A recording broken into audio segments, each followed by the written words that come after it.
नुसल्ली व नुसल्लिम अला रसूलिहिल करीम अम्मा बाद फ़अऊज़ु बिल्लाहि मिनश शैतानिर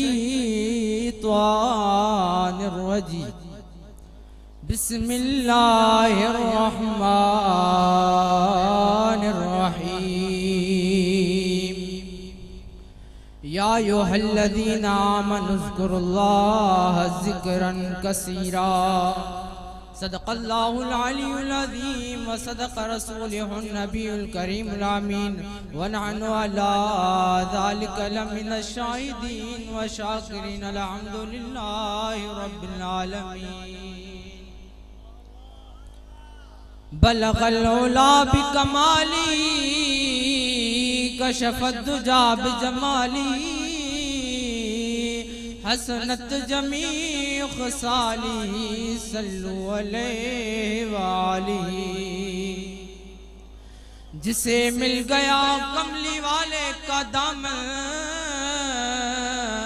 जिसे मिल गया कमली वाले का दामन, उसे दोनों जहां का खजाना मिल गया। सुभान अल्लाह, सुभान अल्लाह।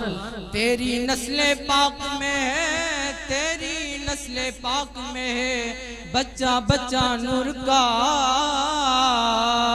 तू है ऐने नूर, तेरा सब घराना नूर का। सुभान अल्लाह, सुभान अल्लाह।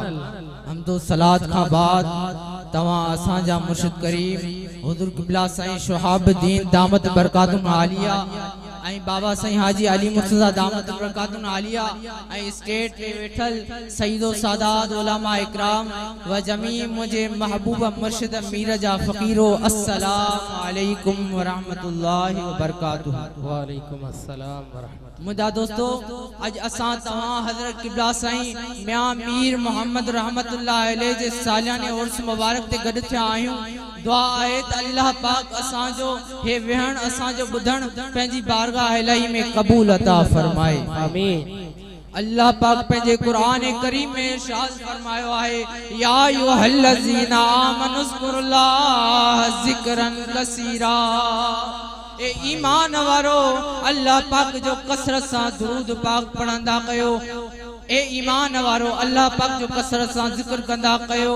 वही सबब होयो जो हज़रत क़िबला साईं मियां मीर मोहम्मद रहमतुल्लाहि अलैहि पंहिंजे प्यारन फ़कीरन सा गॾु वेही झर झंग में हर शहर ते वेही पंहिंजो जिक्र पढ़ंदा हुआ। वो जिक्र कहिड़ो हूंदो हुयो? ला इलाहा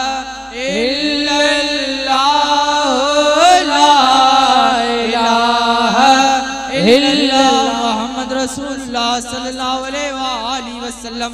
हदीस पाक में आहे, हदीस पाक में अचे तो त जेको शख्स घणो जिक्र करे तो वो अल्लाह पाक जी बारगाह में जिंदा इंसान जी मिसल आहे ऐं जेको शख्स जिक्र नथो करे वो मुर्दा इंसान जी मिसल आहे। सुभान अल्लाह। मुझा मिठा हिन दरगाह जी खास निशानी आहे नमाज, जिक्र ऐं शरीयत जी पाबंदी।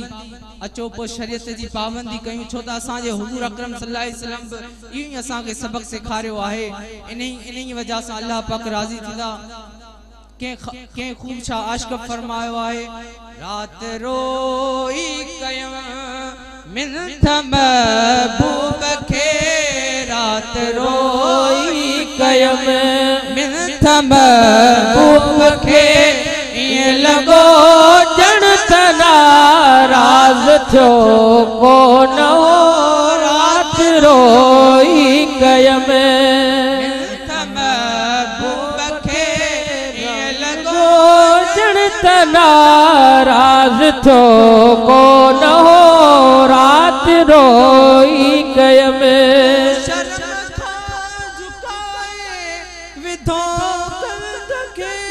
पाण मुर्गी चयो कर सिधो कंद खे, पाण मुर्गी चयो कर सिधो कंद खे, तुंहिंजो खामियो खता ओ कबियो दर गुज़र, तुंहिंजो खामियो खता ओ कबियो दर गुज़र, ईअं लॻो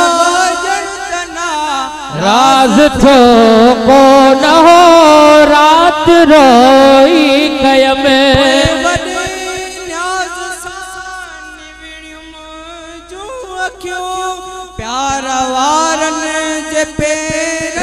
मथा मुंह रखियो निविड़ी पे जो अखियो प्यार वारन जे पेरन मथा मुंह रखियो मुझे महबूब जा पेर व्या बई पुसी मुझे महबूब जा पेर व्या बई पुसी मुंह पे पानी रखने माँ उखो को न हो रात रोई कयम भूप खे लगो जण तना राज थो को न